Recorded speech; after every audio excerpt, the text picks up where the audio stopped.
నుంచి కూడా మేమందరం అందించడానికి మీకు సిద్ధంగా ఉన్నాము. హల్లెలూయా.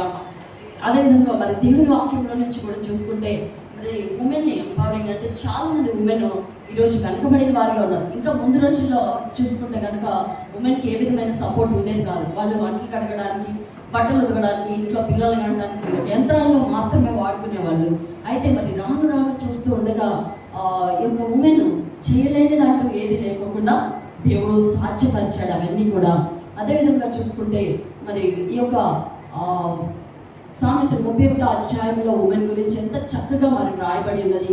ఆ ఉమెన్ ఏ విధంగా బిజినెస్ చేసింది, ఏ విధంగా బిడ్డలకి తను సహకారాన్ని అందించింది, వారి కుటుంబానికి ఏ విధంగా మరి నిలబడింది, ఇవన్నీ చూసుకుంటే తన భర్తకి ఏ విధంగా కిరీటంగా నిలబడింది, గౌనుల యొక్క మరి పొగడబడినట్లుగా తన భర్త గురించి, ఇంకా తన లాభప్రాప్తికి ఏ విధమైన వెల్తి లేకుండా నిలబడగలిగింది. అంటే భర్తకి సహకారంగా ఉంటూ ఏ విధమైన వెల్తి లేకపోతే లాభం చేకూర్చేదానిగా ఉంది, బిడ్డలకి అన్ని సమకూర్చేదానిగా ఉంది, ఇంకా భర్తం ఇచ్చేదానిగా ఉన్నదంట. అంటే ఇతరులకి పెట్టేదానిగా కూడా ఉంది.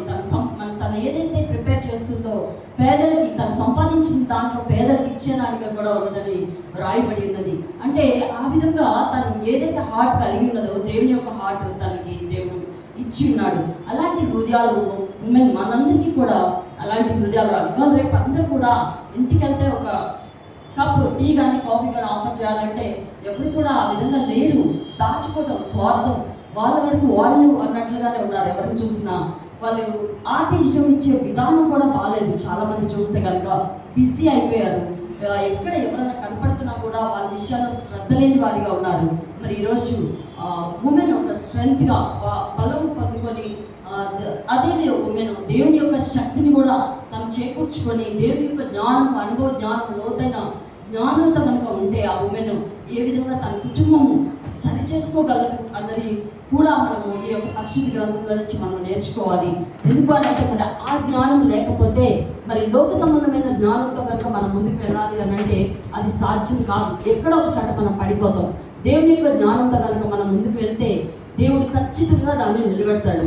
ఆయన్ని మనం ముందు పెట్టుకొని నడవాలని మరి దేవుడు సెలవిస్తూ ఉన్నాడు ఈరోజు. అదేవిధంగా ఇంకా చూసుకుంటే యెహోషువతో మరి దేవుడు మాట్లాడుతున్నాడు. పిల్లల విషయమే కానీ మనందరి విషయంలో కూడా మరి యెహోషువతో నిబ్రం కలిగి ధైర్యంగా ఉంటూ ముందుకున్నాడు. నేను నీకు తోడుగా ఉన్నానని మరి యెహోషువతో మాట్లాడుతూ ఉన్నాడు.